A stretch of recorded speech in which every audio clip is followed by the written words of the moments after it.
Bienvenue sur Puissants Livres Oubliés, la chaîne qui exhume les vérités silencieuses capables de transformer une vie de l'intérieur. Aujourd'hui, nous ouvrons un livre rare, profond, presque sacré. Éric Nordin raconte comment, au sommet de sa réussite, il s'est retrouvé intérieurement désert, riche en apparence, mais vidé d'âme, jusqu'au matin où, dans le silence d'une aube brisée, une Bible oubliée depuis 10 ans a ravivé en lui une force qu'aucun argent n'avait pu offrir. De cette rencontre avec le calme, la discipline et le sacré est née l'heure sacrée, une méthode simple mais puissante. Offrir les premières minutes du jour à ce qui nous dépasse, afin de ne plus subir le tumulte du monde, mais avancer avec paix, clarté et puissance intérieure. Introduction. Pourquoi ce livre mérite votre attention? Parce qu'une génération entière avance vite, rêve grand, travaille dur, mais s'épuise dans une course dont elle ignore parfois la destination, courant après la réussite avec le cœur serré, l'esprit saturé et l'âme silencieusement affamée. Éric Nordin propose une idée qui paraît simple, presque trop simple pour notre époque obsédée par la vitesse. Avant de conquérir le monde, il faut d'abord habiter pleinement son matin. Commencer sa journée avec Dieu ou avec ce qui nous dépasse profondément n'est pas ici un geste religieux figé, mais un acte stratégique de recentrage. Une manière de rappeler à l'esprit qu'il n'est ni maître absolu du temps, ni contrôleur de chaque événement, ni obligé de porter seul le poids du monde. Dans ce calme sacré, naît une force étrange, moins d'agitation, plus de clarté, moins de panique, plus de discernement, moins d'ego, plus de solidité intérieure. Ce livre n'est ni un sermon, ni un manuel classique de performance, c'est une rencontre rare entre spiritualité profonde et intelligence entrepreneuriale. Une invitation à comprendre qu'avant de bâtir un empire durable, il faut d'abord construire un sanctuaire intérieur capable de résister aux tempêtes invisibles que la réussite attire toujours. Leçon 1. L'illusion de la toute-puissance. Le monde moderne a élevé une étrange religion sans autel visible, sans chant sacré, sans temple officiel, mais avec des millions de fidèles silencieux qui s'agenouillent chaque matin devant elle sans même s'en rendre compte. La religion du contrôle absolu. Dans cette croyance invisible, l'homme persuadé de sa force pense qu'avec assez de discipline, assez d'intelligence, assez d'efforts, assez de stratégie, assez de volonté, il pourra tout plier à sa vision, maîtriser le temps, anticiper les crises, empêcher les pertes, dominer l'imprévisible, contenir la douleur, diriger les autres, surveiller chaque détail, verrouiller chaque faille, construire une existence parfaitement ordonnée où rien ne déborde, où rien ne casse, où rien ne lui échappe. Cette promesse est séduisante, parce qu'elle nourrit l'ego comme un feu nourrit la nuit, mais derrière son apparente puissance se cache une prison dorée. Car plus l'homme croit qu'il doit tout contrôler, plus il devient intérieurement fragile, plus il s'attache à des certitudes artificielles. Plus il transforme son esprit en champ de bataille permanent, plus il vit sous la tyrannie de la vigilance, plus il s'épuise à tenir un univers que ses mains n'ont jamais eu la capacité réelle de porter. Éric Nordin a connu cette ivresse dangereuse. Jeune, brillant, ambitieux, rapide, admiré, il incarnait cette génération qui croit que dormir peu est une preuve de grandeur, que répondre à chaque message immédiatement est une marque de sérieux, que surveiller chaque mouvement de ses équipes est une qualité de leader, que porter seul le poids d'une entreprise est un signe de force, que ne jamais ralentir est une vertu, que l'agitation permanente est la preuve qu'on construit quelque chose d'immense. Son agenda était plein, son compte bancaire montait, sa réputation grandissait, ses partenaires le respectaient, ses proches admiraient son ascension, mais dans le secret de ses nuits. Une fatigue obscure commençait déjà à grignoter son âme comme une marée silencieuse ronge une falaise solide. Il croyait avancer, alors qu'il se consumait. Il croyait bâtir, alors qu'il s'effondrait lentement de l'intérieur. Il croyait maîtriser sa vie, alors que sa vie commençait déjà à lui échapper. Le poison le plus dangereux n'était pas le travail, ni l'ambition, ni même la pression du succès. Le poison était cette conviction secrète que tout dépendait de lui, que s'il relâchait un instant son attention, tout allait tomber, que s'il ne contrôlait pas chaque détail, le chaos allait gagner, que s'il cessait d'être le pilier absolu, tout l'édifice s'écroulerait. Voilà le mensonge central de la toute-puissance. Faire croire à l'homme qu'il est indispensable à l'ordre du monde. Ce mensonge flatte d'abord l'orgueil, puis il étrangle l'esprit, puis il vole la paix, puis il détruit le sommeil, puis il transforme chaque imprévu en catastrophe personnelle, puis il enferme l'âme dans une tension constante jusqu'à ce que le corps lui-même finisse par dire stop d'une manière brutale. Le jour où l'une de ses commandes majeures a échoué, où un client stratégique s'est retiré, où une levée de fonds patiemment construite s'est écroulée, Éric n'a pas seulement perdu des contrats, il a vu se fissurer le Dieu secret qu'il adorait depuis des années, lui-même. Sa chute intérieure ne venait pas uniquement de la perte financière, mais de cette découverte terrifiante qu'il n'était pas maître du jeu, qu'une part immense de la vie échappait à ses calculs, que la volonté humaine a des limites, que l'intelligence ne prédit pas tout, que la force n'empêche pas les tempêtes, que l'excellence n'immunise pas contre le chaos, que même les meilleurs plans peuvent être balayés par une réalité plus vaste que nous. Cette révélation l'a brisé, mais dans cette fracture, une lumière discrète s'est glissée, une vérité ancienne comme le ciel lui-même. L'homme n'a jamais été conçu pour porter seul le poids du monde. C'est ici que commence la profondeur cachée de l'heure sacrée, non comme une méthode religieuse rigide, non comme un discours pieux destiné à calmer les consciences, mais comme une révolution intérieure silencieuse, reconnaître dès l'aube sa limite pour retrouver sa force véritable. Commencer sa journée avec Dieu, ou avec ce qui nous dépasse profondément, ce n'est pas s'humilier dans le sens faible du terme.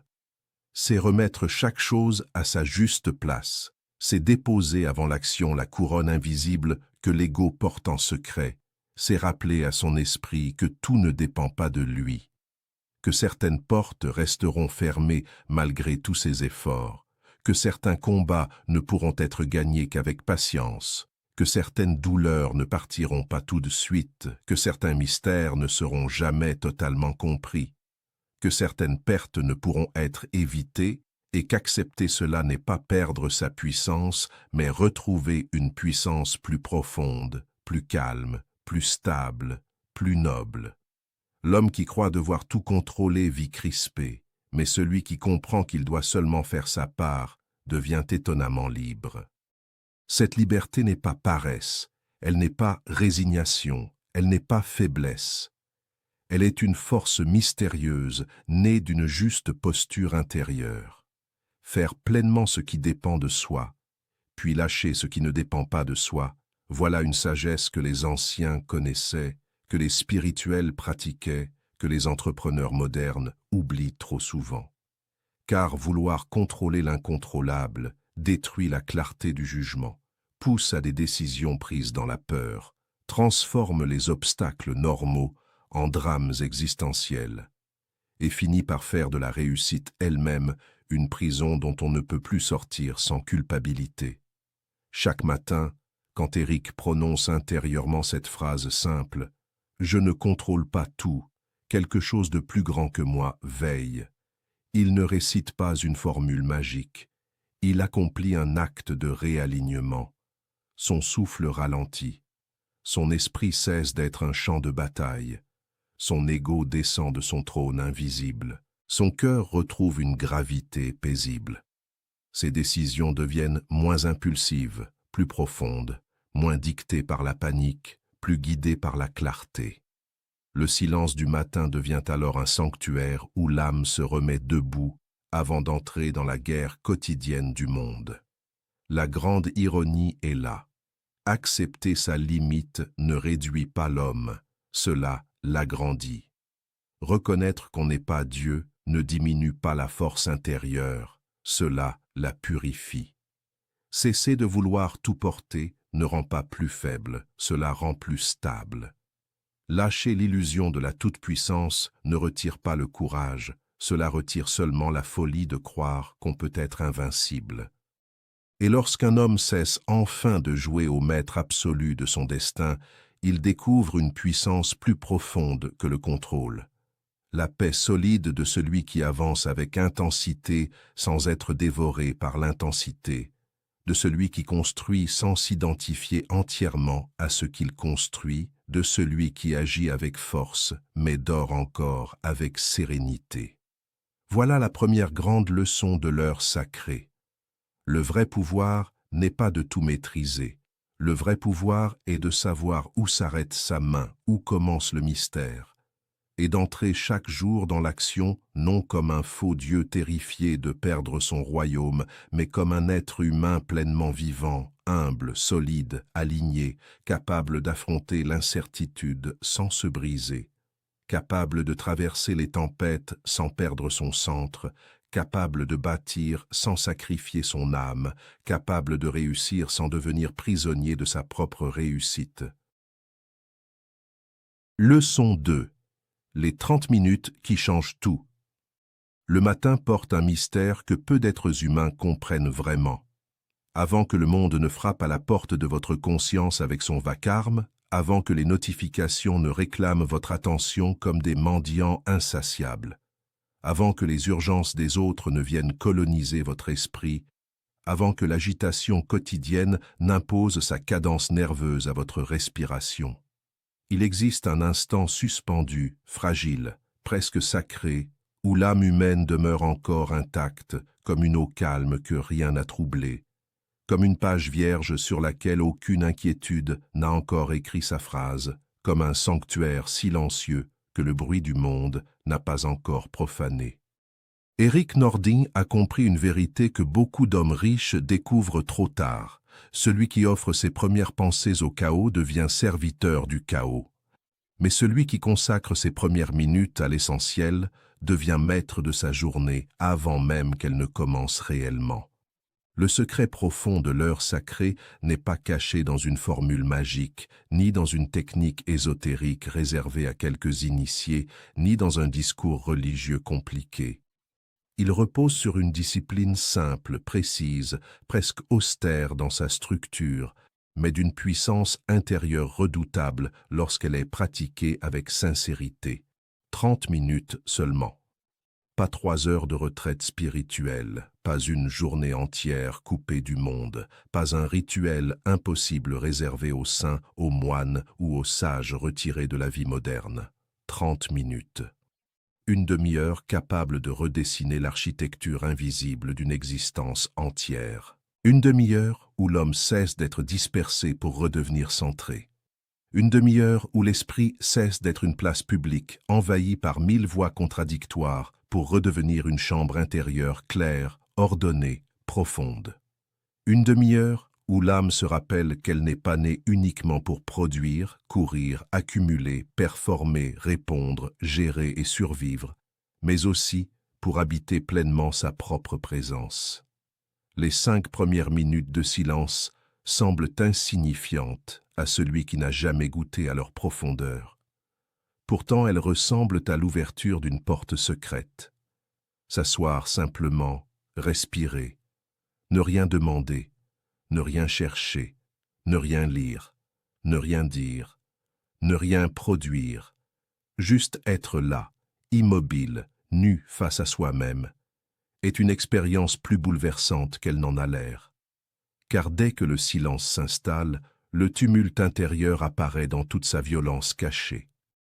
Pensées désordonnées, regrets anciens, inquiétudes futures, petites peurs, grandes angoisses, conversations imaginaires, scénarios catastrophes, ambitions brûlantes, frustrations enfouies, fatigue profonde, blessures silencieuses. Tout remonte comme une mer longtemps comprimée derrière un barrage fragile. Beaucoup fuient ce moment, parce qu'ils découvrent que le bruit extérieur n'était qu'un refuge contre leur propre vacarme intérieur. Mais celui qui reste assis assez longtemps traverse la tempête mentale comme on traverse un brouillard épais, et derrière ce brouillard apparaît peu à peu une présence plus calme, plus vaste, plus stable. Comme si sous les vagues agitées existait une profondeur d'eau immobile que rien ne peut troubler. Puis vient le temps de la lecture, non comme une consommation rapide de mots, mais comme une nourriture lente déposée dans l'esprit avec respect. Nordin comprend que l'être humain devient secrètement ce qu'il contemple chaque matin. Si l'on nourrit sa conscience de peur, elle grandit dans la peur. Si l'on nourrit son esprit d'urgence, il devient nerveux. Si l'on l'abreuve d'ambition brute, il devient insatiable.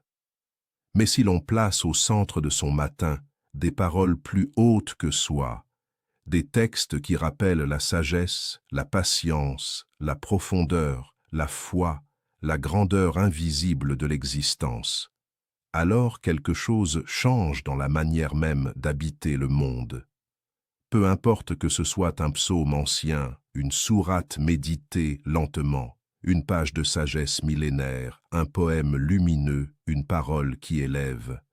Ce qui compte, c'est que l'esprit commence sa journée en regardant vers le haut, plutôt qu'en regardant immédiatement vers le bruit du marché, vers la pression des chiffres, vers la tyrannie des résultats immédiats. Car ce que l'on place dans l'âme au lever du jour devient souvent le parfum secret qui accompagne toute la journée. Vient ensuite ce moment intime où l'homme parle à Dieu, ou parle à ce qu'il considère comme plus grand que lui, et cette conversation silencieuse transforme profondément la solitude intérieure. Dire ses peurs, déposer ses fardeaux, confier ses doutes, exposer ses ambitions, reconnaître ses limites, demander la clarté plutôt que la victoire immédiate, demander la sagesse plutôt que le simple succès, demander la force de rester juste plutôt que la puissance d'écraser. Voilà une alchimie invisible qui purifie le cœur de ses excès. Beaucoup pensent que la prière consiste à demander des miracles. Nordin suggère autre chose, plus subtil, plus profond, presque mystérieux. La prière réaligne l'âme avant qu'elle ne rencontre le combat du jour. Elle transforme l'agitation en calme, l'orgueil en humilité, la peur en confiance, la confusion en direction intérieure. Et même celui qui ne croit pas découvre qu'exprimer clairement à voix basse son intention la plus noble agit comme une boussole silencieuse qui guide ensuite chacune de ses décisions. Enfin vient la gratitude, souvent sous-estimée parce qu'elle paraît douce dans un monde qui valorise la dureté, alors qu'elle est une force psychologique presque sacrée. Nommer 3 choses pour lesquelles on est reconnaissant n'est pas un exercice naïf destiné à embellir artificiellement la réalité. C'est un acte de souveraineté intérieure contre la tyrannie du manque. Le cerveau humain est programmé pour voir d'abord ce qui manque, ce qui menace, ce qui pourrait s'effondrer, ce qui n'est pas encore acquis, ce qui n'est pas parfait, ce qui résiste, ce qui blesse. La gratitude rééduque ce regard malade. Elle rappelle qu'au milieu des luttes, quelque chose demeure beau, qu'au milieu des peurs, quelque chose tient encore debout, qu'au milieu des incertitudes, certaines bénédictions silencieuses continuent d'exister, qu'au milieu du chaos, une forme d'ordre discret continue de soutenir la vie. Un toit, une respiration paisible, une famille, une force intérieure retrouvée, une opportunité, une leçon apprise dans la douleur, un matin encore offert, tout cela devient alors non plus banal, mais profondément précieux. Cette structure de 30 minutes paraît simple, mais sa simplicité est précisément sa grandeur cachée. Le monde adore compliquer ce qui transforme vraiment, parce que l'esprit humain croit trop souvent que la complexité est une preuve de valeur. Pourtant, Les vérités qui changent une vie sont souvent d'une simplicité désarmante. Se taire, lire, parler à plus grand que soi, remercier. Puis entrer dans la journée non comme une proie du bruit, mais comme un être déjà intérieurement établi. Voilà pourquoi Nordine insiste avec force. Le matin, l'esprit est vierge, malléable, réceptif, vulnérable, presque sacré dans sa fraîcheur. Ce qu'on y dépose devient la couleur invisible du reste de la journée. Déposer l'urgence, c'est vivre dans l'urgence. Déposer la peur, c'est vivre dans la peur. Déposer le sacré, c'est vivre avec une profondeur que le tumulte extérieur n'arrive plus totalement à voler. Le mystère le plus beau apparaît après plusieurs semaines. Ce qui semblait au départ être une discipline devient un besoin intérieur. Ce qui ressemblait à une contrainte devient une source de vie. Ce qui paraissait lent devient la partie la plus puissante de la journée. L'homme qui pratiquait mécaniquement commence à sentir une stabilité nouvelle dans ses décisions, une paix étrange face aux problèmes, une patience inattendue dans les conflits, une force calme dans les moments de pression, une lucidité plus fine devant les choix importants, une capacité à distinguer l'essentiel du bruit. Il ne devient pas invincible, il devient enraciné. Il ne devient pas parfait, il devient habité. Il ne devient pas exempt de tempêtes, il devient plus profond que ces tempêtes. Voilà la vérité cachée de l'heure sacrée. Le monde veut posséder vos premières pensées parce qu'il sait que celui qui contrôle votre matin influence votre esprit tout entier. Offrir volontairement ses premières minutes à ce qui élève l'âme est donc un acte presque révolutionnaire. C'est refuser d'être colonisé intérieurement par le vacarme. C'est choisir de commencer la journée par le centre plutôt que par la périphérie. C'est décider que son esprit n'est pas une terre ouverte à toutes les invasions. C'est bâtir en silence une forteresse invisible que ni les mauvaises nouvelles, ni les crises, ni les pertes, ni les tensions, ni les urgences artificielles ne pourront facilement renverser. Et lorsqu'un homme protège ainsi chaque matin cette demi-heure, comme on protège une flamme fragile dans la nuit, il découvre peu à peu une chose bouleversante. La paix n'était pas au bout de la réussite. La paix devait être placée au commencement de la journée. Car ce n'est pas une récompense qu'on mérite après avoir vaincu le monde. C'est une racine secrète qu'on cultive avant même d'aller l'affronter. Leçon 3. Pourquoi Dieu, pas la prière, est bon pour les affaires? L'une des plus grandes illusions du monde entrepreneurial moderne est de croire que la réussite naît uniquement de la vitesse, de l'intelligence, de la stratégie, de l'audace et de la capacité à imposer sa volonté à la réalité. Cette vision paraît puissante, presque héroïque, mais derrière sa lumière brillante se cache souvent une obscurité silencieuse que peu osent regarder en face. Plus un homme bâtit uniquement autour de lui-même, plus il devient prisonnier de lui-même. Plus il place son ego au centre de tout, plus chaque décision devient émotionnelle, plus chaque obstacle devient personnel, plus chaque critique devient une blessure intime, plus chaque perte ressemble à une humiliation, plus chaque succès nourrit une faim qui grandit au lieu de se calmer, car l'ego n'est jamais rassasié. Il veut toujours davantage, toujours plus haut, toujours plus vite, toujours plus visible, toujours plus grand, jusqu'à transformer l'ambition en tyrannie intérieure. Voilà la vérité que Erik Nordin a fini par découvrir. Le plus grand danger dans les affaires n'est pas l'échec. Ni la concurrence, ni le marché, ni la crise, ni le manque de capital, mais la domination silencieuse du moi sur l'âme entière.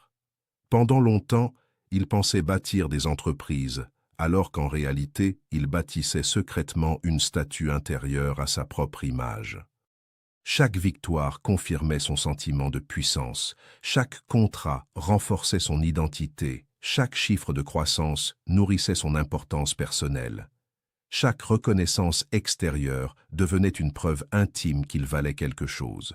Sans s'en rendre compte, il avait confondu ce qu'il possédait avec ce qu'il était. Son entreprise n'était plus une œuvre qu'il servait avec humilité. Elle était devenue le miroir sacré dans lequel il cherchait chaque jour la confirmation de sa propre valeur. Et lorsque ce miroir s'est fissuré, lorsqu'un contrat a échappé, lorsqu'un investisseur a douté, lorsqu'un projet a vacillé, ce n'est pas seulement une structure économique qui a tremblé, c'est son identité profonde qui s'est effondrée.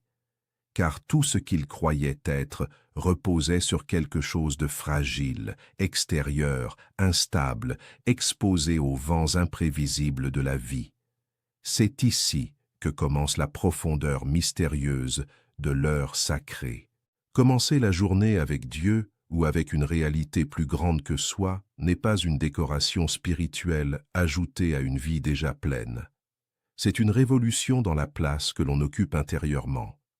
Ce n'est plus le moi qui trône au centre de l'existence comme un roi nerveux défendant son royaume de sable contre chaque menace.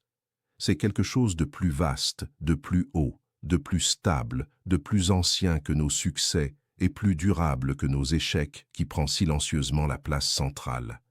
Cette décentralisation de l'ego agit comme une délivrance profonde. L'entreprise cesse d'être le temple absolu. L'argent cesse d'être l'unique mesure de la valeur. Le prestige cesse d'être une nourriture vitale. La peur de perdre cesse d'être une obsession quotidienne. Le regard s'élargit. L'âme respire enfin. Nordine a accompagné des croyants de traditions différentes, des sceptiques, des esprits rationnels, des athées assumés, et il a observé une loi invisible presque universelle. Les entrepreneurs les plus solides intérieurement étaient rarement ceux qui vivaient uniquement pour eux-mêmes. Ils servaient quelque chose de plus grand. Pour certains, c'était Dieu. Pour d'autres, c'était une mission noble. Pour d'autres encore, c'était la responsabilité envers leurs employés, leurs familles, leur communauté ou une cause dépassant leur simple enrichissement personnel. Dès qu'un homme cesse d'être le centre absolu de son univers, quelque chose s'apaise en lui. Sa vision devient moins étroite, sa peur diminue. Son besoin compulsif de tout gagner se transforme en désir plus noble de construire quelque chose de juste. Son intelligence devient plus claire parce qu'elle n'est plus intoxiquée par la faim permanente de l'ego. Car l'ego brouille le discernement. Il pousse à signer des contrats par vanité. Il pousse à accepter des partenariats toxiques pour flatter son image. Il pousse à lancer des projets non parce qu'ils sont bons, mais parce qu'ils impressionnent. Il pousse à acheter ce qui symbolise le succès plutôt que ce qui nourrit réellement la paix intérieure. Il pousse à travailler sans fin, non par vocation, mais par peur de paraître moins grand qu'hier. Il pousse à confondre agitation et importance, bruit et puissance, vitesse et profondeur. Et plus l'ego dirige, plus l'anxiété grandit, car l'ego sait qu'il repose sur du sable mouvant. Il exige donc toujours plus de preuves extérieures pour se rassurer intérieurement, mais aucune preuve n'est jamais suffisante. Commencer la journée avec Dieu, selon Nordin, c'est briser cette idolâtrie silencieuse du moi. C'est rappeler à l'esprit que l'homme n'est pas la source ultime de sa propre valeur. C'est se souvenir qu'une existence peut être pleine, même si un contrat échoue, qu'un être humain reste digne, même si son chiffre d'affaires chute, qu'une âme demeure précieuse même si le monde l'applaudit moins fort, qu'une vie garde son sens même lorsque les plans se défont.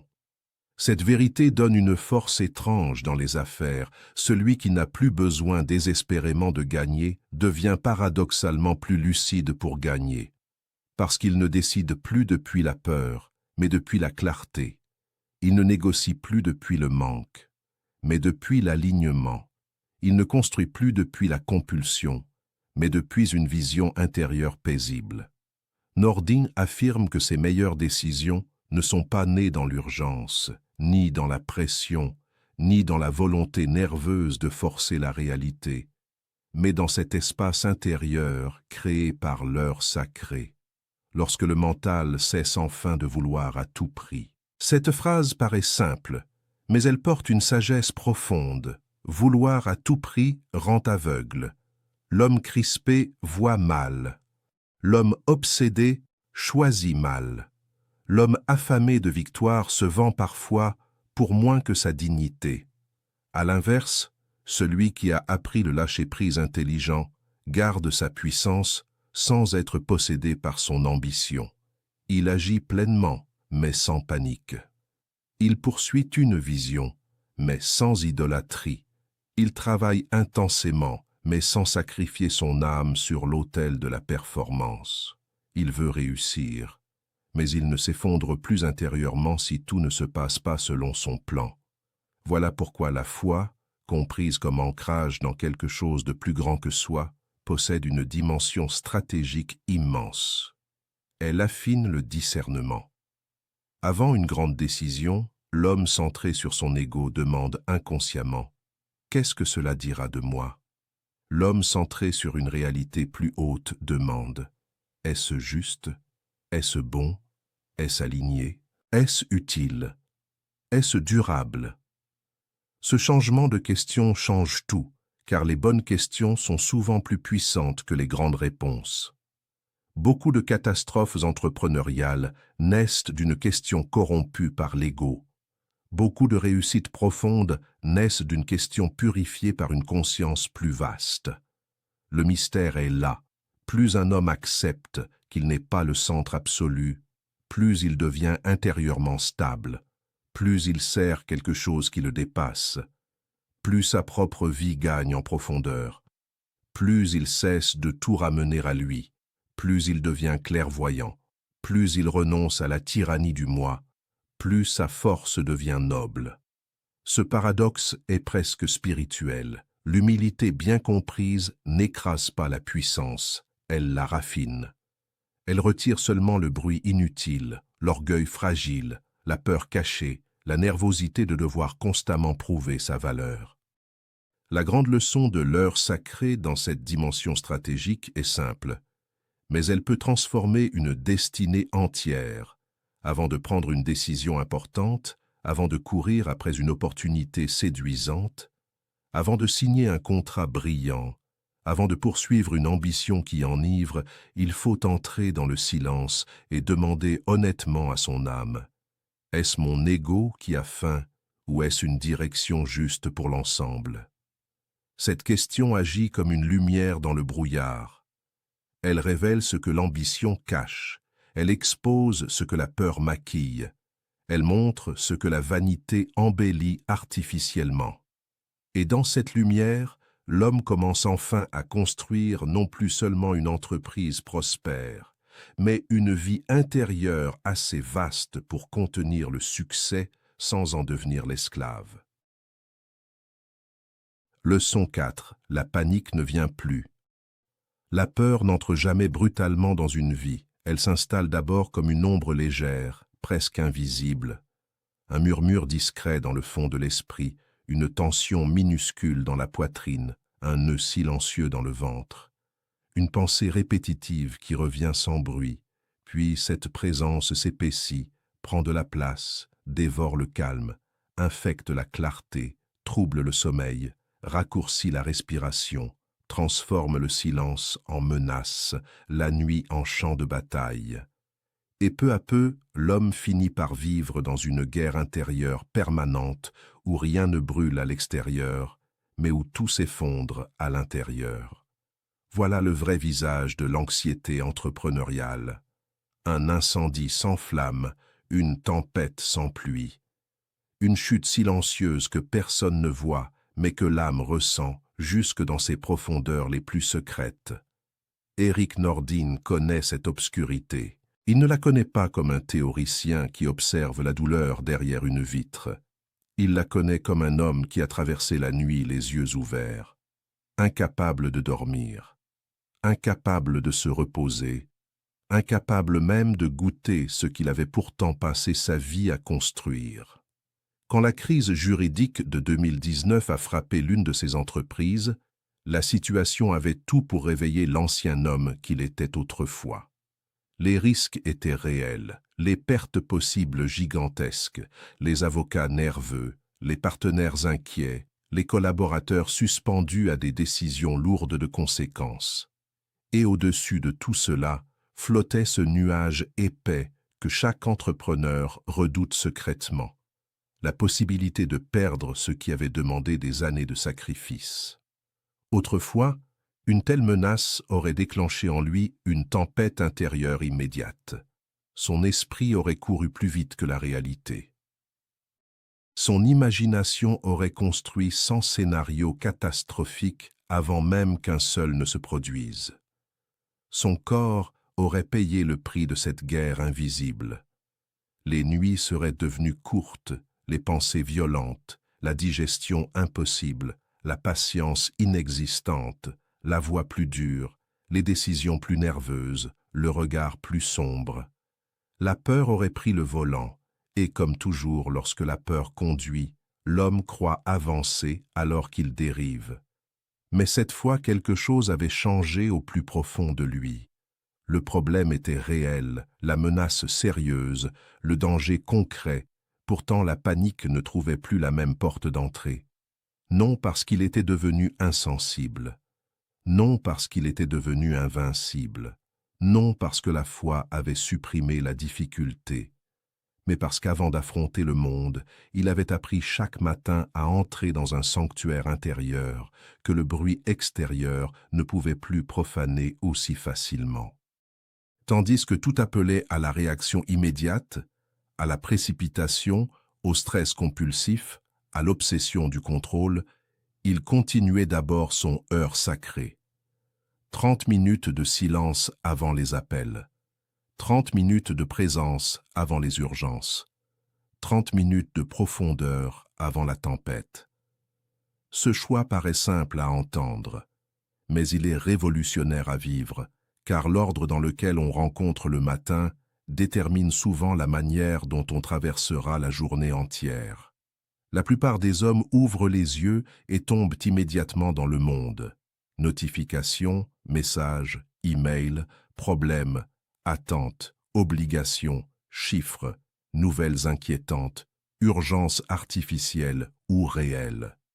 Leur esprit n'a même pas le temps de se réveiller qu'il est déjà kidnappé par les exigences extérieures.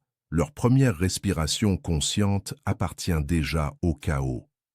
Leur première pensée est déjà une réaction, leur première émotion est déjà une tension. Ainsi commence une journée dominée par le monde, et un homme dominé intérieurement ne peut diriger que superficiellement extérieurement. Nordine a compris une vérité presque sacrée. Ce qui touche votre âme en premier devient le ton secret de tout ce qui suivra. Si la peur vous rencontre en premier, elle colore tout. Si le silence vous rencontre en premier, il fortifie tout. Si Dieu vous rencontre en premier, même la crise la plus lourde cesse d'être un absolu. Car la foi véritable ne supprime pas les tempêtes, elle change la place depuis laquelle on les regarde. Avant, Nordine regardait chaque problème comme si tout reposait entièrement sur ses épaules, comme si sa volonté devait porter seule le poids du monde. Comme si chaque issue dépendait uniquement de sa capacité à prévoir, agir, convaincre, contrôler et sauver la situation. Cette croyance donne une illusion de puissance, mais elle fabrique une fatigue monstrueuse, car aucune épaule humaine n'a été créée pour porter l'infini. Le cœur s'épuise à vouloir être omnipotent.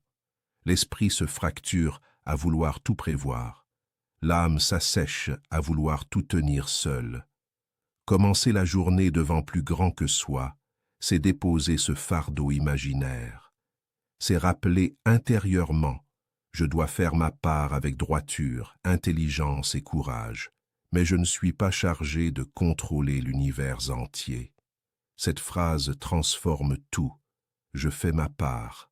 Le reste ne dépend pas entièrement de moi. Dans ces mots se cache une délivrance silencieuse. L'homme anxieux confond souvent responsabilité et contrôle absolu. Il croit que s'inquiéter davantage signifie agir davantage. Il croit que porter mentalement le poids des scénarios sombres l'aidera à mieux se préparer. Il croit que l'attention constante est une forme de sérieux. Pourtant, cette hypervigilance détruit la lucidité. Un esprit crispé voit moins clair. Un cœur paniqué choisit mal. Une âme oppressée fatigue les autres par sa propre agitation. L'anxiété donne parfois l'impression de combattre les problèmes, alors qu'en réalité, elle crée un second problème plus corrosif encore: la dégradation intérieure de celui qui affronte la crise. Nordin a découvert que lorsqu'il déposait symboliquement sa peur devant Dieu chaque matin, les problèmes ne disparaissaient pas, mais leur pouvoir psychique diminuait. Ils restaient lourds, mais n'étaient plus sacrés. Ils restaient sérieux, mais n'étaient plus absolus. Ils restaient menaçants, mais ne devenaient plus des monstres intérieurs démesurés. Cette nuance est capitale. Beaucoup souffrent moins à cause des événements eux-mêmes qu'à cause de la place gigantesque qu'ils leur donnent dans leur esprit. La pensée nourrit ce qu'elle contemple obsessionnellement.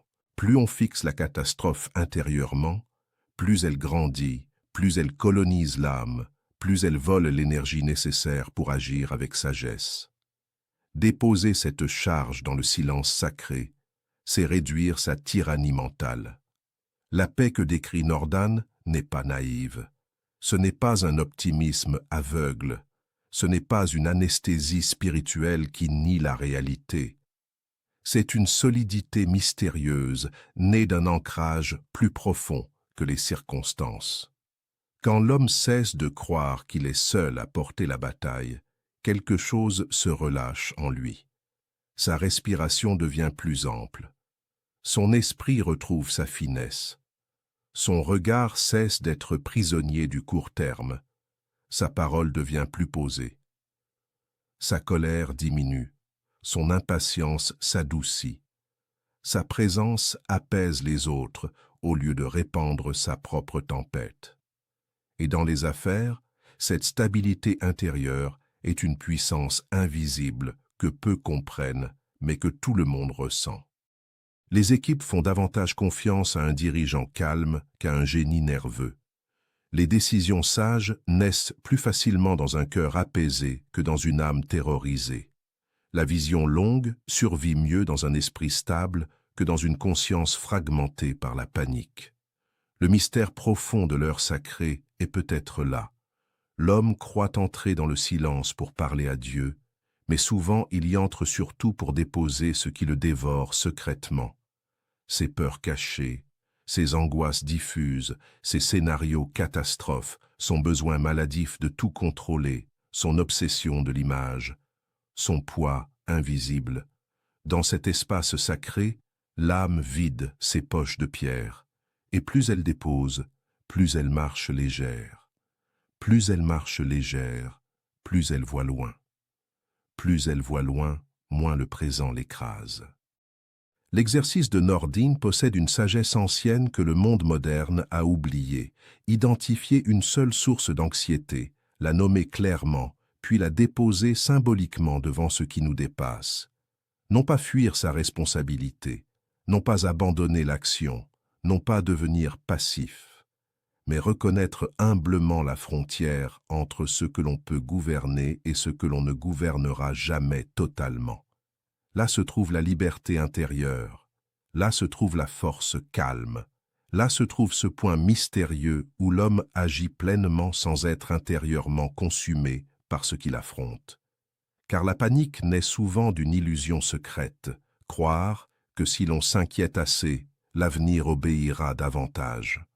Mais l'avenir n'écoute pas nos angoisses.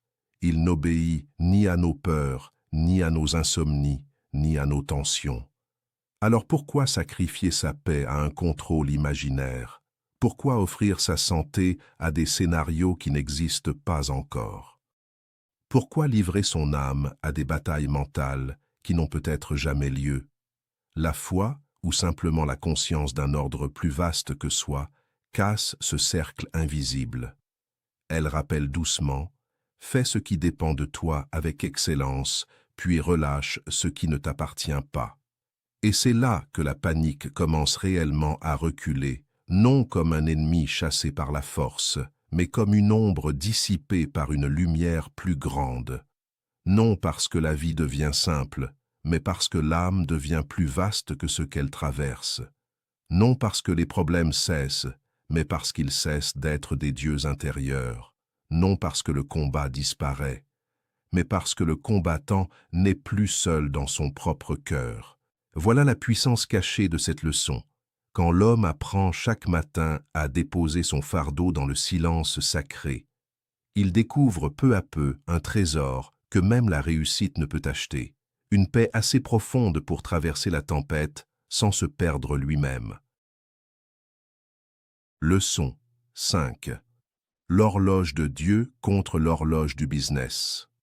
Le drame silencieux de l'homme moderne n'est pas seulement qu'il travaille trop, qu'il pense trop, qu'il court trop, qu'il dort mal ou qu'il porte des responsabilités écrasantes. Le drame plus profond, plus invisible, plus mystérieux, c'est qu'il a fini par se soumettre à une conception du temps devenue tyrannique, mécanique, froide, pressée, nerveuse, déshumanisée, comme si chaque minute devait produire, comme si chaque heure devait rapporter, comme si chaque journée devait justifier son existence par des résultats visibles, comme si ralentir était une faute morale, comme si attendre était une faiblesse, comme si mûrir naturellement était devenu une forme d'échec. Voilà le poison subtil de ce que Erik Nordin appelle l'horloge du business. Une cadence intérieure qui transforme la vie en poursuite permanente, qui change l'existence en course contre un vide invisible, qui pousse l'âme à confondre vitesse et grandeur, agitation et importance, accumulation et accomplissement. Sous cette horloge, l'homme ne vit plus réellement. Il fonctionne, il répond, il produit, il optimise, il accélère, il s'épuise. Et dans cet épuisement progressif, il perd le sens profond de ce qu'il construit, de pourquoi il construit, et parfois même de qui il est. Cette horloge moderne parle fort. Elle dit que tout doit arriver maintenant. Elle murmure que si les résultats tardent, c'est que quelque chose cloche. Elle insinue que si la croissance n'est pas rapide, elle n'est pas digne d'être célébrée. Elle pousse à vouloir récolter avant même d'avoir semé profondément. Elle exige des fruits sur des racines encore fragiles. Elle réclame des sommets à des jambes encore tremblantes. Elle transforme la patience en frustration, le silence en retard, la maturation en stagnation. Sous son influence, même la réussite devient angoissante, car celui qui atteint un objectif n'a jamais le temps de le contempler. Déjà, un autre horizon l'appelle, déjà un autre chiffre lui manque, déjà une autre comparaison l'humilie, déjà une autre ambition le mord de l'intérieur. Ainsi l'homme court, gagne parfois, perd souvent sa paix, et finit par offrir les années les plus précieuses de sa vie à une horloge qui ne le remerciera jamais. Erik Nordin a connu cette servitude intérieure. Pendant longtemps, il a vécu selon le calendrier impitoyable du rendement. Ses journées étaient découpées comme des champs de bataille. Ses semaines avaient des objectifs précis. Ses mois devaient montrer une progression. Ses années devaient prouver une expansion. Chaque période portait une exigence. Chaque chiffre devenait un jugement. Chaque retard paraissait une menace. Chaque pause ressemblait à une trahison envers l'ambition. Il avançait vite, mais intérieurement, il se vidait. Il construisait haut, mais profondément, il s'effritait. Car l'âme humaine n'a jamais été conçue pour vivre uniquement sous la loi de l'urgence permanente. Une conscience constamment tendue finit par se casser. Un cœur constamment pressé finit par s'assécher. Un esprit constamment sollicité finit par perdre sa clarté. Même la volonté la plus puissante possède une limite sacrée que le monde moderne méprise jusqu'au jour où le corps, le mental ou l'âme imposent brutalement l'arrêt. Puis vint cette découverte simple, presque ancienne, presque oubliée. Dieu ne mesure pas le temps comme les marchés le mesurent. La nature entière enseigne cette vérité silencieuse. Aucune saison ne se précipite. Aucun arbre ne force sa croissance. Aucune graine ne hurle pour devenir fruit avant son heure. L'aube ne lutte pas contre la nuit. Elle vient quand son moment arrive. Les marées montent et redescendent sans anxiété. Les cycles profonds de la vie obéissent à une sagesse lente, stable, mystérieuse, majestueuse, étrangère à notre impatience moderne. L'univers entier semble murmurer une vérité que nos agendas ont oubliée. Ce qui est appelé à durer mûrit lentement. Ce qui grandit trop vite manque souvent de racines. Ce qui explose brutalement s'effondre souvent brutalement. Ce qui prend le temps d'être façonné profondément devient difficile à briser. Commencer la journée avec Dieu, selon Nordin, c'est replacer son âme sous cette horloge longue. C'est sortir, ne serait-ce que 30 minutes, du temps nerveux des notifications, des délais, des urgences, des échéances, des comparaisons et des pressions, pour entrer dans une temporalité plus vaste, plus profonde, plus respirable. Là, l'esprit comprend une chose essentielle, tout n'a pas besoin d'arriver aujourd'hui. Tout n'a pas besoin de fleurir cette semaine, tout n'a pas besoin d'être résolu maintenant. Certaines décisions exigent maturation. Certaines visions demandent patience. Certaines blessures réclament du silence. Certaines œuvres veulent des années. Certaines graines invisibles grandissent longtemps sous terre avant de montrer le moindre signe extérieur de vie. L'homme pressé arrache parfois lui-même ce qu'il était en train de faire naître simplement parce qu'il exigeait des fruits avant le temps des fruits. L'horloge du business dit « accélère ou disparaît ». L'horloge sacrée murmure « enracine-toi ou tu tomberas ». L'une adore la rapidité visible. L'autre honore la profondeur invisible. L'une pousse à brûler sa vie comme du bois sec pour produire immédiatement une grande flamme. L'autre enseigne à devenir braise profonde, stable, durable, capable de donner chaleur longtemps sans se consumer brutalement. Voilà pourquoi l'heure sacrée ralentit mystérieusement le rythme intérieur sans diminuer la puissance extérieure. Ce ralentissement n'est pas paresse, c'est alignement. Ce n'est pas retrait, c'est recentrage. Ce n'est pas faiblesse, c'est maîtrise. L'homme qui retrouve une relation saine au temps agit mieux, choisit mieux, endure mieux, construit plus solidement. Car il cesse de planter des graines le matin pour déterrer la terre le soir afin de vérifier si elle pousse. Beaucoup de jeunes entrepreneurs détruisent leur propre destinée parce qu'ils exigent de leur vie des rythmes contre nature. Ils veulent en 3 ans la sagesse de 20 années, en 6 mois la réputation bâtie sur une décennie. En quelques semaines, la maîtrise qui naît de longues disciplines invisibles. En une saison, les fruits d'arbres qui prennent des cycles entiers pour porter pleinement. Cette impatience déguisée en ambition produit des êtres nerveux, brillants parfois, mais intérieurement déséquilibrés, spirituellement desséchés, émotionnellement fragiles. Incapables de savourer le chemin parce qu'ils vivent hypnotisés par le prochain sommet. Or, un sommet atteint dans la précipitation peut coûter plus cher qu'une vallée traversée avec sagesse. Nordin rappelle une vérité presque sacrée. Certaines choses qui semblent urgentes ne sont que bruyantes, et certaines choses qui semblent silencieuses sont vitales. Le bruit attire l'attention. La profondeur construit la destinée. Répondre immédiatement à chaque sollicitation donne l'illusion d'efficacité. Cultiver patiemment une vision juste bâtit réellement l'avenir. Courir après chaque opportunité fatigue, choisir quelques graines dignes d'être arrosées patiemment transforme une vie. Voilà pourquoi la question qu'il propose chaque matin possède une force extraordinaire. Qu'est-ce qui presse vraiment et qu'est-ce qui n'attend pas? Dans ce discernement se cache la liberté.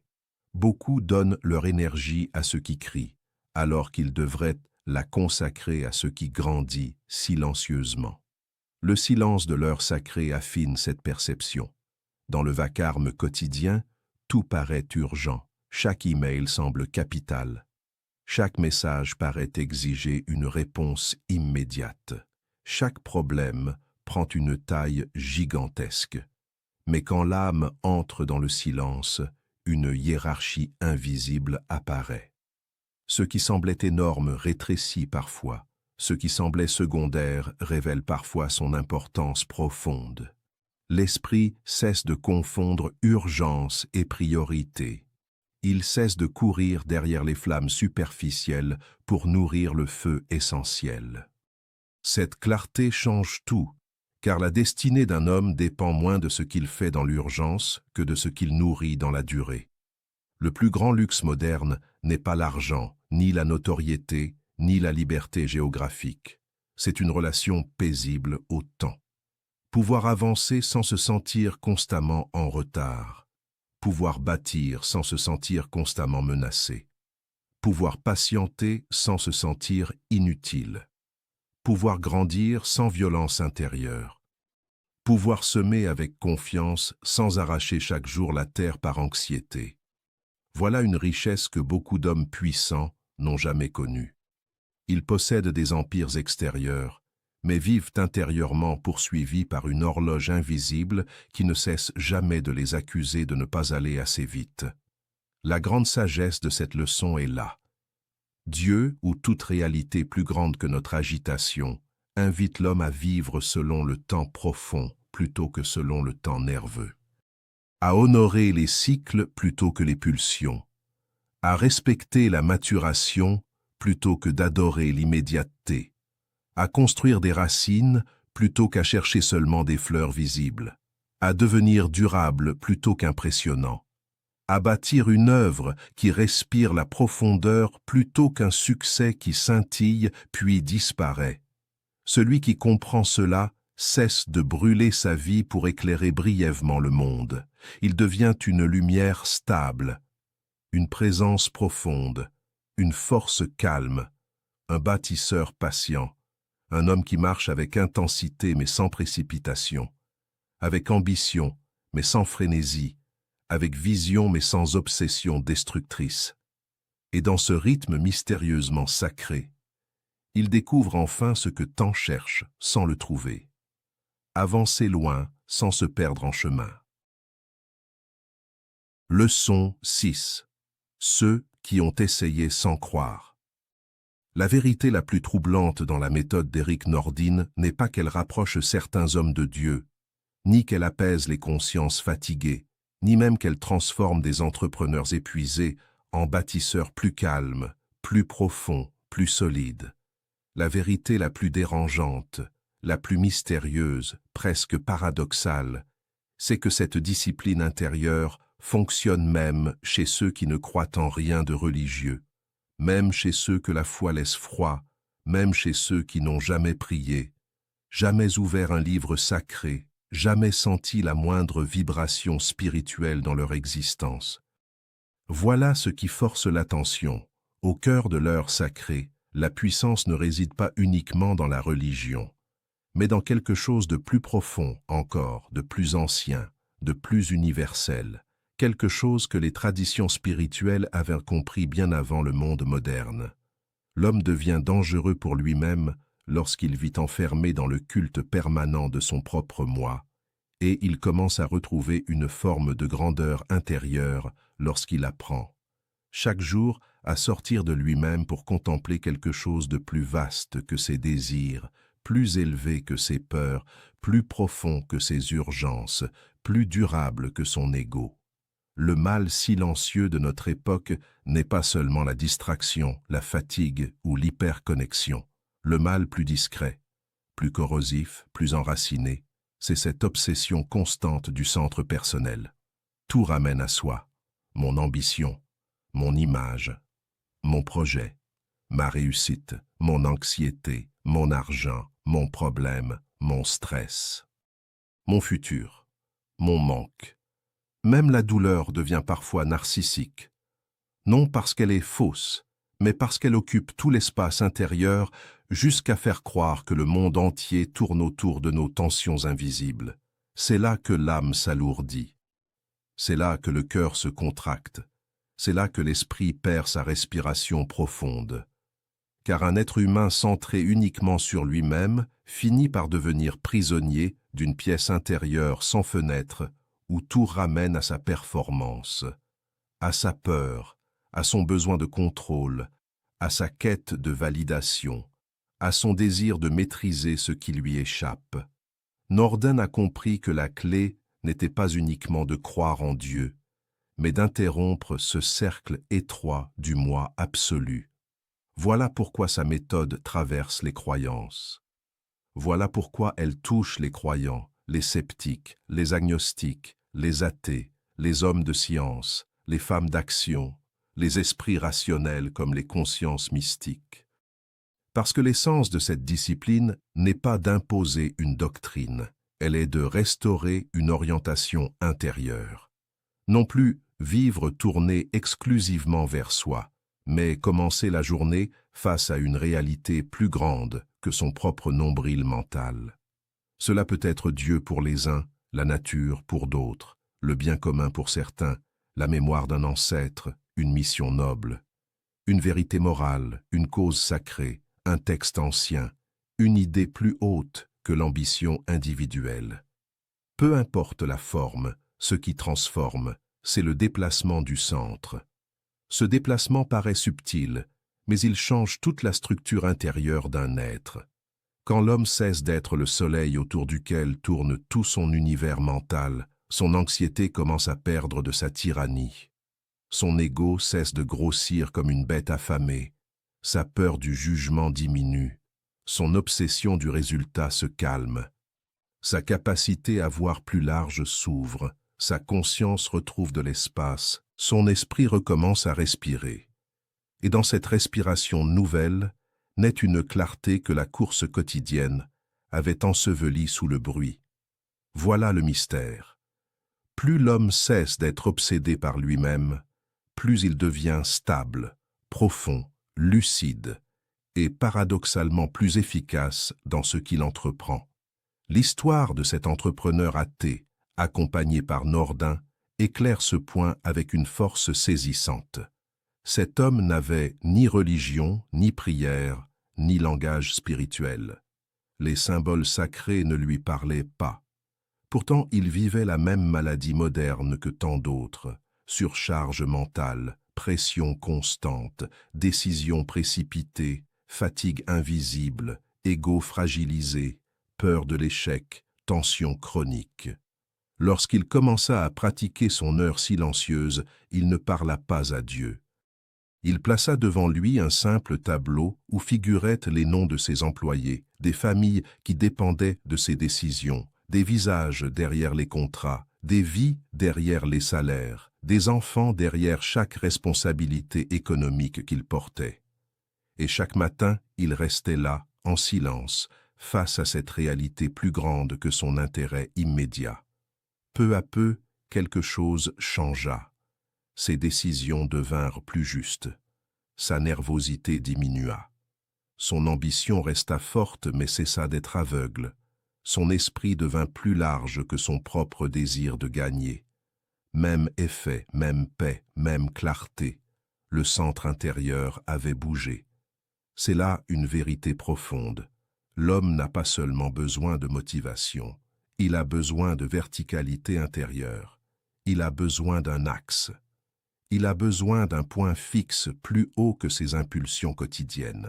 Il a besoin d'un rappel silencieux que sa vie n'est pas uniquement une liste de tâches, une succession d'urgences ou une machine à produire. Sans cela, il devient un animal performant, mais intérieurement dispersé. Il réussit peut-être, mais dans une fragmentation secrète. Il accumule, mais sans profondeur. Il avance, mais sans centre. Il brille, mais se consume. Le totem dont parle Norden n'est pas un objet magique, c'est un miroir sacré. Une cause noble, une image puissante, un texte fondateur, le visage d'un enfant, la mémoire d'un père disparu, la contemplation de la nature, la conscience du bien commun. La responsabilité envers une équipe, une phrase gravée dans l'âme, tout cela peut devenir ce point fixe qui rappelle chaque matin. Tu n'es pas seul, tu n'es pas le centre, tu n'es pas venu seulement pour toi. Et ce rappel sauve intérieurement plus d'hommes qu'on ne l'imagine. Car l'égoïsme n'est pas seulement moralement problématique, il est psychologiquement épuisant. Porter uniquement son propre monde rend ce monde écrasant. Vivre pour quelque chose de plus vaste allège mystérieusement le poids intérieur. Celui qui ne pense qu'à lui devient fragile, susceptible, anxieux, obsédé par la comparaison, hanté par le regard des autres, terrorisé par la perte, prisonnier de sa propre image. Celui qui sert quelque chose de plus grand devient plus stable. Il souffre encore, mais souffre plus noblement. Il travaille encore, mais avec davantage de sens. Il gagne encore, mais sans que le gain soit son seul Dieu. Il échoue parfois, mais sans s'effondrer totalement, car son identité n'est plus suspendue uniquement à ses performances. Le monde moderne a enseigné à l'homme à optimiser son temps, sa productivité, ses revenus, son réseau, son image, sa communication, son influence. Il lui a rarement appris à sanctifier un espace intérieur quotidien où il se rappelle ce qui le dépasse. Et pourtant, c'est peut-être là que commence la vraie puissance durable. Non dans la vitesse, mais dans la profondeur. Non dans la conquête permanente, mais dans l'alignement silencieux. Non dans le bruit du faire, mais dans la gravité de l'être. Consacrer 30 minutes chaque matin à ce qui dépasse le moi paraît insignifiant à ceux qui vivent dans la logique immédiate. Pourtant, ce geste transforme lentement toute la structure intérieure. Il nettoie la poussière mentale, il réduit le vacarme intérieur. Il apaise les pulsions nerveuses, il affine le discernement. Il donne une colonne vertébrale invisible à l'âme. Il rappelle ce qui compte vraiment. Il remet l'ego à sa juste place. Il ouvre une fenêtre dans la pièce fermée du moi obsessionnel. Voilà pourquoi l'heure sacrée traverse les croyances. Parce qu'au fond, elle parle d'une loi humaine universelle. L'homme qui commence sa journée par quelque chose de plus grand que lui devient plus grand intérieurement. L'homme qui commence sa journée par sa liste de tâches devient souvent esclave de ce qu'il poursuit. L'un s'élève, l'autre se disperse, l'un s'enracine, l'autre s'agite. L'un construit avec profondeur, l'autre accumule dans la nervosité. Et dans ce mystère simple mais immense se cache peut-être une des plus grandes sagesses modernes. Qu'on nomme ce sommet Dieu, vérité, nature, devoir, mémoire, bien commun ou destiné, peu importe finalement le mot si la posture est juste. Ce qui compte, c'est de lever les yeux au-dessus de soi avant que le monde ne les rabaisse sur l'immédiat. Car l'homme qui contemple chaque matin quelque chose de plus grand que lui devient lentement capable de vivre plus grand que lui-même. Leçon 7. Le test des 90 jours.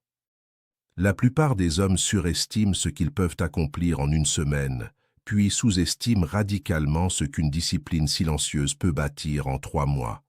Voilà l'illusion qui détruit tant de destinées prometteuses, vouloir sentir une transformation immédiate. Vouloir voir des résultats visibles avant que les racines aient eu le temps de plonger profondément.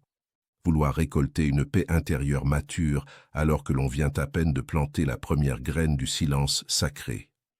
Erik Nordin a compris cette faiblesse intime de l'être humain. Il sait que beaucoup commencent avec feu, mais peu continuent avec constance. Il sait que l'enthousiasme est facile, que la répétition est rude, que l'âme moderne adore l'intensité soudaine mais fuit la fidélité quotidienne.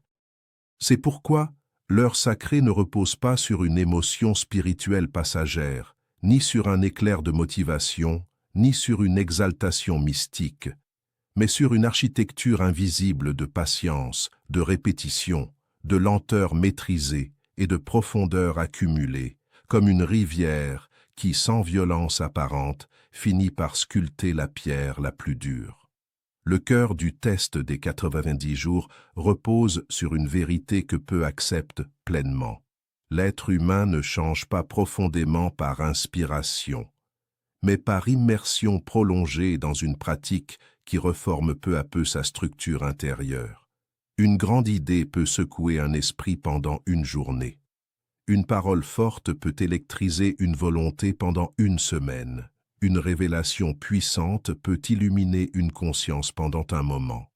Mais seule une discipline répétée transforme réellement la matière intime d'un homme.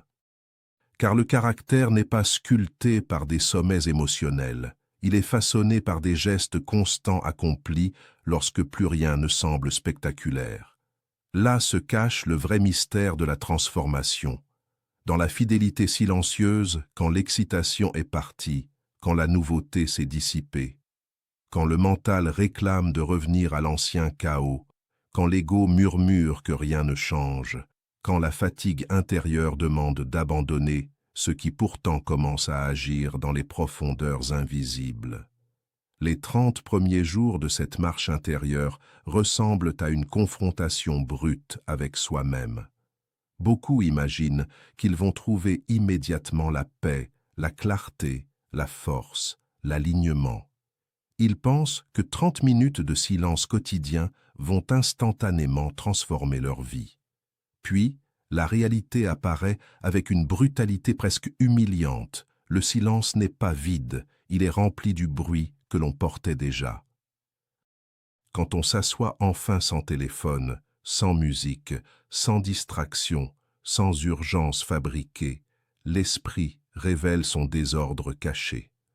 Les pensées se bousculent, les peurs montent, les regrets surgissent, les tâches oubliées crient, les anxiétés tournent comme des oiseaux sombres au-dessus de la conscience. L'homme découvre qu'il ne contrôle même pas son propre monde intérieur. Il découvre que son agitation extérieure n'était souvent qu'une fuite devant son agitation intérieure. Et cette découverte dérange, car elle enlève les masques. Pourtant, c'est précisément là que commence la guérison. Non quand l'on ressent immédiatement la paix, mais quand l'on ose enfin regarder le chaos intérieur sans s'enfuir. Tenir malgré ce tumulte silencieux devient déjà une victoire invisible. Se lever à la même heure, revenir au même lieu, offrir chaque matin ce temps sacré sans attendre de miracle, sans mesurer immédiatement les bénéfices, sans demander au ciel une récompense rapide, simplement tenir, simplement revenir, simplement honorer ce rendez-vous intérieur. Voilà un acte d'une noblesse rare dans un monde obsédé par le résultat instantané. Cette première fidélité paraît petite, mais elle pose une pierre fondatrice immense. Elle enseigne à l'âme qu'elle peut tenir une promesse envers elle-même. Et lorsqu'un être humain recommence à se faire confiance, lorsqu'il prouve silencieusement à sa propre conscience qu'il peut rester fidèle à un engagement invisible, une force profonde commence à renaître en lui. Puis, quelque chose de plus subtil émerge, non pas un bouleversement spectaculaire, non pas une illumination théâtrale, quelque chose de plus discret, plus mystérieux, plus profond, une légère modification du regard intérieur. Les événements qui hier provoquaient panique ou colère paraissent un peu moins énormes. Les urgences deviennent moins tyranniques. Le bruit extérieur perd légèrement de son pouvoir hypnotique. L'esprit devient moins impulsif. Le cœur devient un peu plus vaste. L'homme commence à observer plutôt qu'à réagir immédiatement. Une distance sacrée apparaît entre lui et ses tempêtes mentales. Ce n'est pas encore la paix profonde, mais c'est déjà la fin d'une certaine servitude intérieure. Voilà le miracle discret des jours qui s'accumulent. L'âme cesse peu à peu d'être gouvernée par chaque émotion passagère. Lorsque l'on entre plus profondément dans la continuité de cette pratique, une autre mutation apparaît. La perception du temps change. 30 minutes ne semblent plus être un sacrifice, mais une respiration essentielle. Le silence du matin cesse d'être une discipline imposée. il devient une nécessité intime. Ce qui semblait lent devient précieux. Ce qui semblait austère devient nourrissant. Ce qui semblait contraignant devient refuge. L'homme découvre un sanctuaire intérieur qu'il ignorait porter en lui. Il découvre qu'avant le vacarme du monde, il existe un espace sacré où sa conscience peut s'ordonner, où son âme peut se réaligner, où ses peurs peuvent perdre leur couronne, où ses ambitions peuvent être purifiées, où son cœur peut retrouver sa juste orientation. Et c'est là que la discipline cesse d'être portée par la volonté brute pour être soutenue par un besoin profond. Voilà la différence capitale entre l'effort temporaire et l'ancrage véritable. Au début, on pratique parce qu'on a décidé. Ensuite, on continue parce qu'on ressent la valeur. Puis vient un moment mystérieux où l'on ne peut plus revenir complètement à l'ancien chaos, car quelque chose en soi a goûté à une qualité d'être trop profonde pour être oubliée. Le vacarme paraît soudain brutal. La dispersion devient visible. La superficialité fatigue. L'absence du rituel crée un manque intérieur, non pas par dépendance fragile, mais parce qu'on a découvert une source réelle de force calme. À cet instant, l'heure sacrée n'est plus un exercice. Elle devient une colonne invisible de la vie intérieure. Les 90 jours sont puissants précisément parce qu'ils traversent les couches profondes de l'habitude humaine.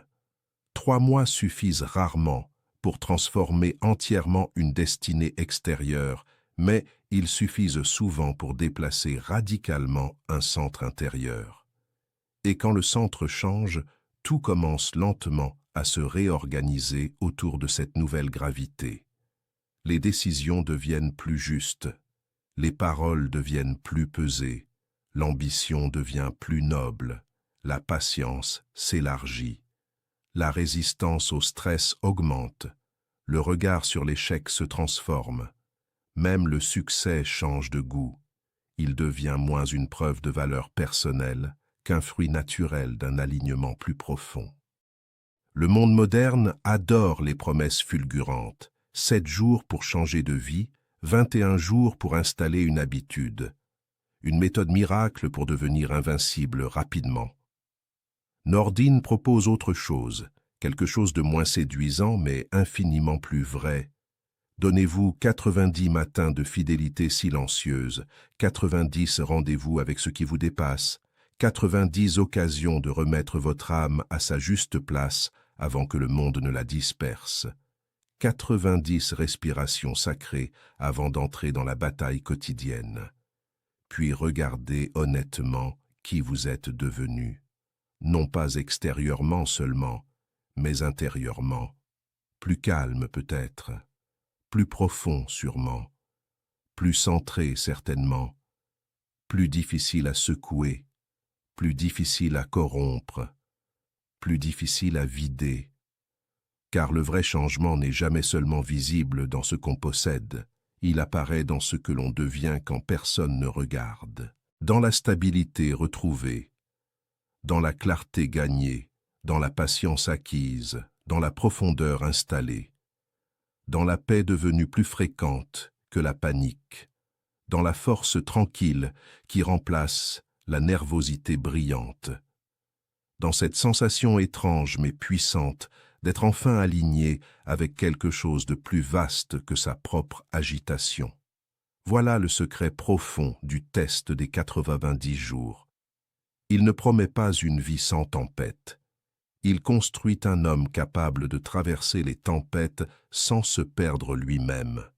Et cette différence change tout. Leçon 8. Le secret que personne ne dit.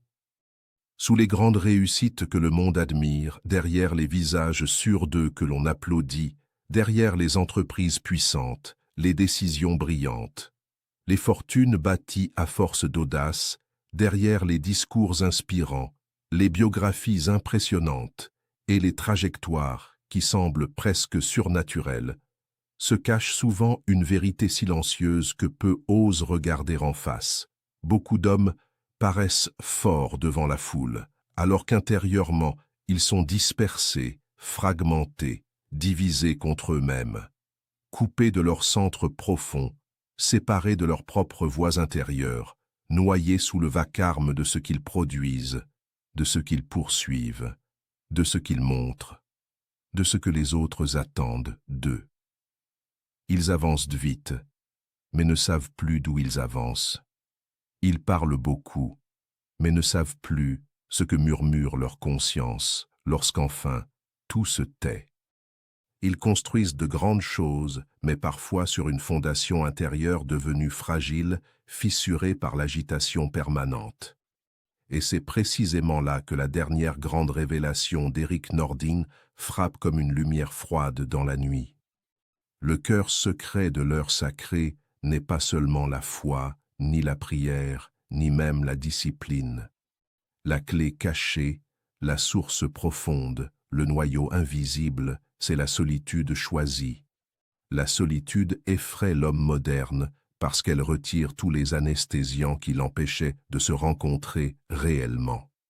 Quand le téléphone se tait, quand les messages cessent, quand aucun écran n'éclaire le visage, quand aucune urgence artificielle ne réclame notre attention, quand aucune conversation ne remplit l'espace intérieur, quand le bruit du monde se retire enfin, quelque chose d'étrange surgit.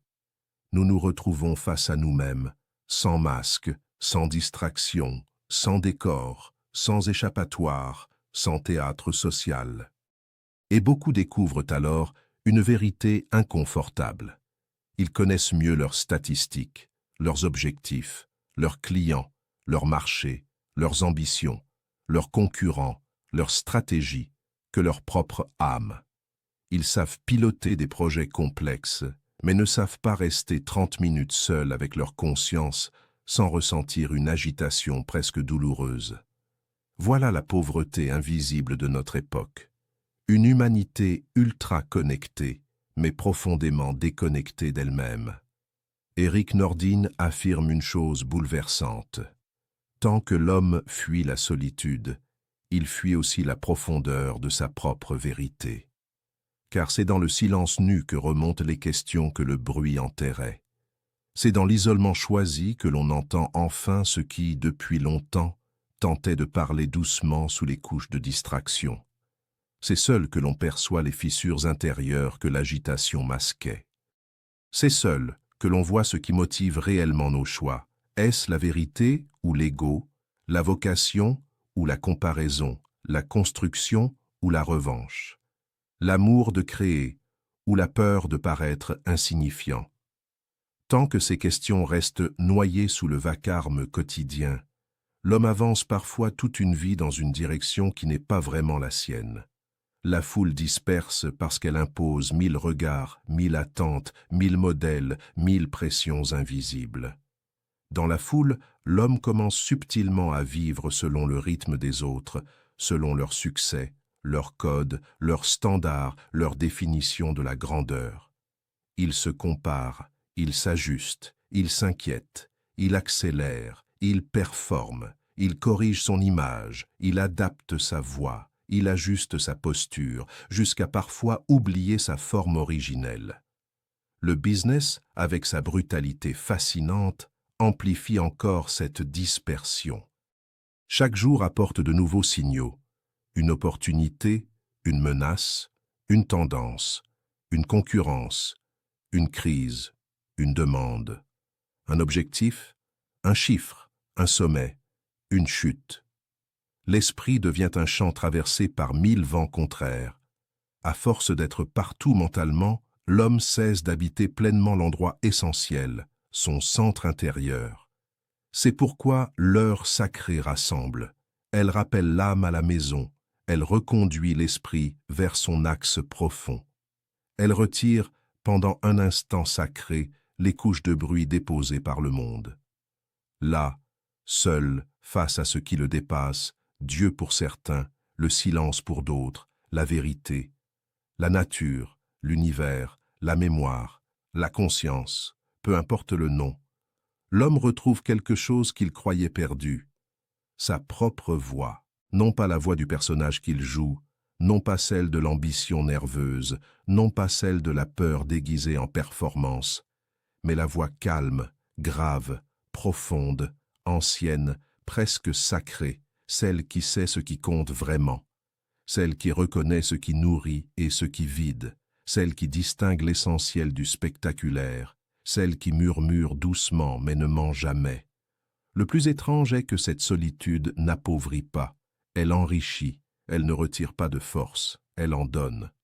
Elle ne coupe pas du monde, elle prépare à mieux y entrer.